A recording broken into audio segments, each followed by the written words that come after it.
I used to think that being self aware made me a good person. Like, if I could name all of my shortcomings, then at least I was honest. And it's funny how self awareness starts to feel like progress, and partially because it is progress. It's the very first step.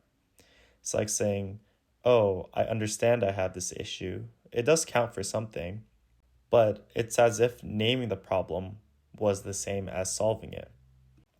Eventually, I started noticing this gap between who I thought I was because of what I understood and how I actually showed up, mostly with other people, but also for myself.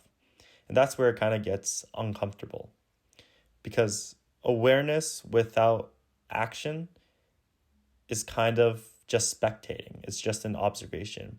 You can sit there and track your behavior in real time. You can watch the spiral, you can narrate it, you can pinpoint what's going on, but you still do the thing. Nothing changes if nothing changes. And then what? You know better. You say you're working on it, but deep down, nothing was really shifting. And what I noticed that starts to wear on you a bit. It's not really about guilt. It's a little bit more nuanced and subtle than that. It's kind of a breaking down or erosion of your own self trust. Like, if I can name the pattern and still walk into it, then what is all the awareness for? You start wondering if you're just collecting these insights for the sake of feeling like you're making progress. And there's nothing wrong with this awareness innately. Like I said, it's the first step most of the time in becoming a better person. But it's not the destination we're looking for, it's only the starting point. You can understand every part of your behavior, whether it's your fears or how you react to things or your childhood conditioning, maybe.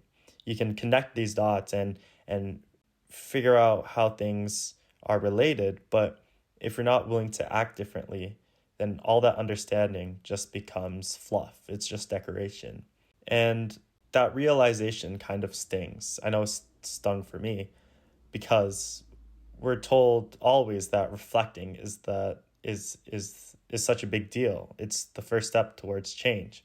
But a lot of the time, I'd say most of the time, it's not always followed by actual change. Sometimes it just becomes a more articulate form of avoidance or an excuse to avoid the actual work. And sometimes it becomes the reason why you stall out or delay overcoming some challenges you have. You tell yourself, oh, I know what I'm doing, and that you're aware of the issue. So you don't do anything else because you just tell yourself that you know what you're doing. And once again, you let that become an excuse or a shield, or maybe even the identity. You get to say, oh, I'm doing all the work, even if it's just happening in your head. But growth doesn't happen in your head. It happens in those moments where you feel yourself slipping into an old pattern and you stop, even for a second. Even if it's messy, that's the actual work. It's like if you keep doing poorly on quizzes or tests at school and you know what your issue is, you know which chapters you're weakest on, but you don't practice those at all, and you have the same mistakes after every test, every quiz, every exam. And that's where that shift really should be happening. Not in the reflection, not in writing it down, but in the practice when you're actually faced with this challenge and you make small changes so that this time is not the same as the past. It's that repetition of discomfort, of doing something new when your brain is familiar with what you're used to.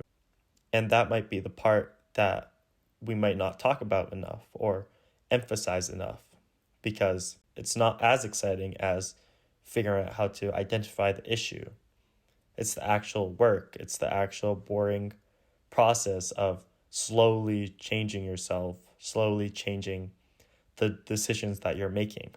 Once again, I've had moments where I realized I was using self awareness kind of like a pass.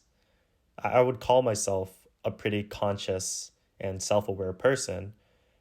And I thought that that made me the shit, you know?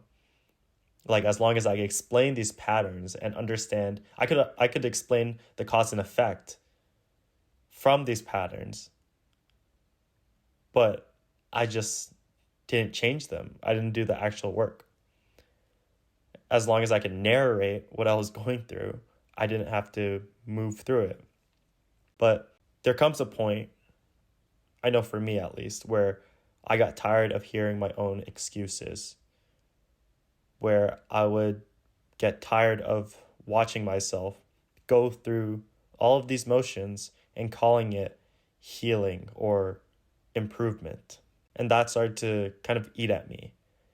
Not the behavior itself, but knowing that I see it, but I don't do anything to fix it. And honestly, that creates a bit of shame. Not the flaw itself necessarily, but the avoidance of your own capacity and what you know you can do. Because we all know what it's like to act out of habit, but there's a different weight to it when it's no longer unconscious anymore.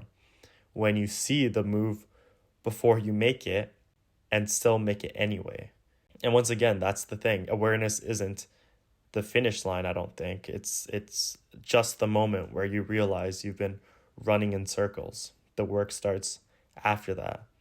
And it's quiet and it's slow and it's unremarkable. But it's choosing something different in that pivotal moment where no one else would really notice, and holding yourself to a new standard because you can do it. And once you start doing that, you realize you don't need to have it all figured out. You don't need to understand everything that's going on. You just need to be honest with yourself about whether you're actually moving towards a positive place or you're just hiding from it. And I think we all deserve better than hiding from it, even from ourselves. So, no, awareness isn't redemption. It isn't the entire process. It's just a mirror, but the mirror doesn't change you. Your work does. You do. Eventually.